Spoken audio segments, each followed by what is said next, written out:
Yo, what's going on everybody? It's your boy Naruto Explain here, bringing you guys another Boruto Two Blue Vortex discussion. Today, I want to talk to you guys about a major elephant in the room which needs to be discussed, which is now that everyone thinks that Boruto killed Naruto due to the Shinjutsu, switching the memories of Boruto and Kawaki in everyone's mind, and Kawaki taking advantage of that to make everyone believe that Boruto, the outsider, killed Naruto, and having Ada back his story up by telling Shikamaru as much. What does this mean for Shikamaru figuring out the truth that he's actually been lied to? That's a good question that a lot of fans have been asking for a really big reason, because Shikamaru is one of the smartest characters that we have in the franchise, and I think the narrative is actually setting him up to at least figure that much out. The memories he has of Boruto and Kawaki being switched around, that won't ever change until they find a way to reverse the Shinjutsu, likely by having another Otsutsuki, probably Boruto, being able to trigger Ada's omnipotent Shinjutsu and reverse things, putting them back to normal. However, the devil is in the details here. The Shinjutsu, for right now, it won't be reversed, but Shikamaru learning the truth that Boruto didn't kill Naruto is something else entirely altogether. In the first chapter of Boruto Two Blue Vortex, Ada's words were short, but they were packed with a ton of information when we really sit down and think about what it is that she said, which is you can't make people believe that the Shinjutsu that swapped their memories is wrong. They'll forever believe that. That is about as over and done as anyone's hopes that Konoha will become Hokage one day. But Ada's words gave us another bit of information that will pertain itself to Shikamaru learning the truth about, at the very least, that Boruto didn't kill Naruto. Ada said that instead of focusing on finding a way to reverse the Shinjutsu, it's best to accept it for what it is and focus on building new experiences with those who are affected and letting them come to their own conclusions. Again, it won't change the memories in their minds, something that Sasuke alluded to in Boruto Naruto Next Generations chapter 80, because he knew the truth and freaked out that he couldn't trust his own memories anymore. And as we were told, Shikamaru initially had his own doubts about Kawaki because he's a freaking cyborg who does not have Momoshiki inside of him, which should not be the case for Naruto's son. Naruto's son is not a cyborg. He's never been operated on by Amato, and Naruto's son does not have Ii Shikotsuki's Karma Seal. However, if Shikamaru starts getting evidence that Naruto's actually alive, that's going to be something that he actually considers. Again, we have to look at the devil in the details, which is going to be something that you're probably going to want to take a shot each time I say this, because I'm going to use that expression a couple more times in this video. Shikamaru, when he's arguing with Sarada, he and Konohamaru state that what Sarada's saying has to be factually incorrect and that she is wrong about Boruto, because if he was innocent like she was claiming, why didn't he stick around? To which she countered, it's because you guys are being so emotional that you were going to kill him without actually listening to him. And she's not wrong. When Amato was saying, hey, try not to kill Kawaki, at least listen to him, Shikamaru said, nope, that guy's gotta die. However, lost in all of that was Shikamaru's reasoning. He said that they had eyewitness accounts on this. Kawaki, the person who he believes to be Naruto's son, said that Boruto killed Naruto and Hinata, and Ada confirmed it with her senrigan, which has the power to go back in time to view events. And as we've seen, Shikamaru has come to depend on her eyewitness testimony in the past, using it to keep tabs on code and to confirm the events before the Shinjutsu took effect, that it was Kawaki who did something to Naruto and Hinata. In his mind, there's no reason to actually doubt Ada, but here's the thing we have to keep in mind. Shikamaru is a lot of things, but he's also someone who knows a core principle of what it means to be a shinobi, which is to see through deception itself. We can't ever hope that he's going to see through the Shinjutsu. That door is closed for now. Again, until someone like Boruto actually reverses the omnipotence, it's not going away, but the breadcrumbs are being dropped right now that will at least lead him to considering that something is wrong about their assessment. Here's exactly why I believe that this is the case. Eyewitness testimony isn't always 100% reliable, which is something I learned in the criminal justice classes I took in college before I changed my major for like the third time. Eyewitnesses are expected to operate off of memory, and there are times that eyewitness testimony can get thrown out because of pressure, and emotions can cause witnesses to both misremember events or see things in a way that is different from someone else in that same environment who is not emotional that actually saw everything. When you look to throw out eyewitness testimony, you look for four things that will oftentimes influence the reliability of it: not having distinct distinct characteristics, memories that are influenced, which leads to the next couple points, which are stress and anxiety during or after the event took place, and finally racial disparities. Eyewitness testimony in a lot of ways is just like an unreliable narrator in, say, literature. You have to at times question whether or not the narrator's track record is that of someone unbiased, or if it's someone who is intentionally or unintentionally giving you the wrong information. In Shikamaru's mind, Kawaki is the son of Naruto, and he's currently got Sarada and Sumire telling him that what he's been told is factually incorrect. Now he is operating under the pretense that Kawaki was likely told by Boruto that Boruto killed Naruto, but Shikamaru also will have remembered that when Boruto left that luxury home that they were staying in, that Boruto, or again in his mind Kawaki, left that room extremely pissed off and emotional, refusing to listen to Shikamaru, so the emotions and anxiety were all at an all-time high just before he would have heard that information. In my opinion, the only reason he's likely giving any of this any weight at all is because Ada is confirming it with her senrigan, which means any chance that exists of him even remotely considering what Sarada and Sumire have told him comes down to breaking the credibility of Ada's senrigan. It is worth noting that while Shikamaru does rely on her senrigan, probably a lot more than he should, because he thinks that they've actually appeased her, and while in his mind she should be more attracted to Boruto and wanting to help him because his memories of Boruto and Kawaki have switched places, Ada has likely told Shikamaru she no longer, for whatever reason, finds Boruto attractive and has fallen for Kawaki, which that would fool him. Originally, before the Shinjutsu took effect, Shikamaru's whole backup plan was that if Kawaki fumbled the bag with Ada, it was going to be incumbent upon Boruto to find a way to charm Ada and appease Ada. Boruto was his backup plan. So now that the Shinjutsu has taken effect, in his mind, Kawaki is actually following the plan that he originally had for Boruto, because again, the memories of Boruto and Kawaki, they've been switched in his mind. So you think that Ada's eyewitness testimony would be unable to be cracked under this instance, since in Shikamaru's mind, Ada has no more loyalty to Boruto. However, here's the thing, it can be cracked. He currently has two people he personally assigned with the task of killing Ada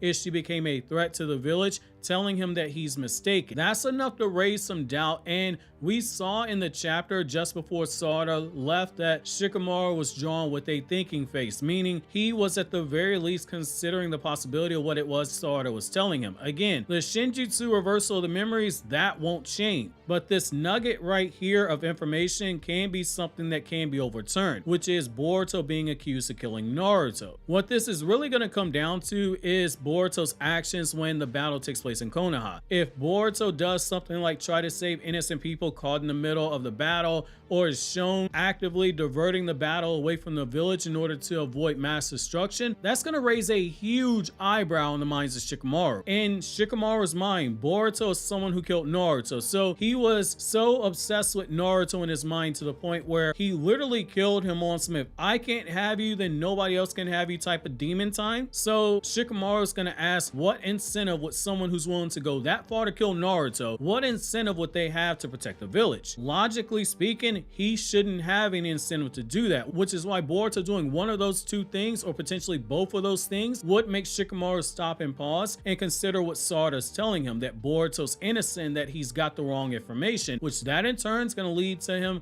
beginning to start questioning the eyewitness testimony of Ada. The other thing is that these next few events are going to be very critical, because Ada's actions or lack thereof will reveal a lot to Shikamaru, who at the very least should start paying attention. The same when it comes to Kawaki's actions. Between that and someone like Daemon, it literally only takes someone slipping up enough for Shikamaru to question if Ada told him the truth or not. It's not as simple as there was no body left behind, which is something I've seen a lot of people state, because here's the thing, we're in a fantastical world. You have to suspend disbelief. We're in a world where we have freaking space aliens and chakra monsters and jutsu that will literally erase people on a molecular level, leaving no cells left behind. So the idea that there was no body left behind because someone who was an Otsutsuki literally attacked and killed Naruto, that wouldn't be a deal breaker in Shikamaru's mind. However, if Shikamaru ever calls into question any of Ada's testimony for whatever reason that he gets that point, he's gonna come to the conclusion that Boruto did not kill Naruto at the very least. Here's why. Even with his mind believing that Boruto is the boy who had Ishiki's karma still implanted on him by Jigen, if that's the case, Shikamaru would think back to what happened the last time Naruto went missing and was feared to be dead. Jigen showed up, he whipped Naruto's ass in his own home, ate the last bowl of his instant ramen while drinking some wine that Naruto was saving for a special occasion. He wiped his feet off on Naruto's face,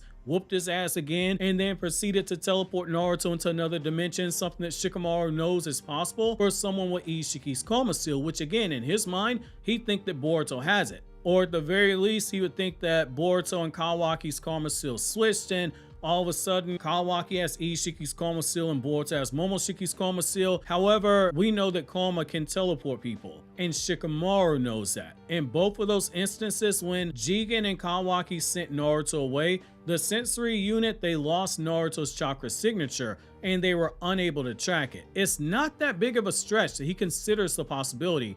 Even more so is Shikadai raises the information that Himawari told to him, which is that she believes she can sense that Naruto's still alive. Again, the devil is all in the details. Those words were not spokenly randomly in a chapter where Sarada is hell-bent on getting Shikamaru to see the truth, and Ada literally tells us the only path forward is to use new experiences to get people to see another possibility. The seeds are being planted. It just takes time to water those seeds planted in the narrative to produce something of substance. And just like I warned you guys when I said that Code Assault arc was going to be a lot like the Search of Tsunade arc, and I said this is not going to be a short arc. It's going to last for quite a long time. Search of Tsunade arc lasted for roughly a year and a half in the manga. It dragged pacing like slow. When the anime got a hold to it, it was like 8 or 9 episodes. The Code Assault arc moved at a similar pace on a monthly release. And just like the Search of Tsunade arc set up literally the next 40 volumes of Naruto's manga, that Code Assault arc and all that stuff we had being built up is setting up the next few sets of conflict that we're going to have in Boruto Two Blue Vortex. And I think that just like that, these seeds that we have in the chapter itself, they're going to take some time to actually come to fruition. It's not going to be 3-4 chapters from now. It might be 15 to 20 chapters from now, but I do think that there is something coming of this. However, I'm curious to know how you guys feel about this. While you think that over, click here to watch these other Naruto Explained videos you see on the screen right now.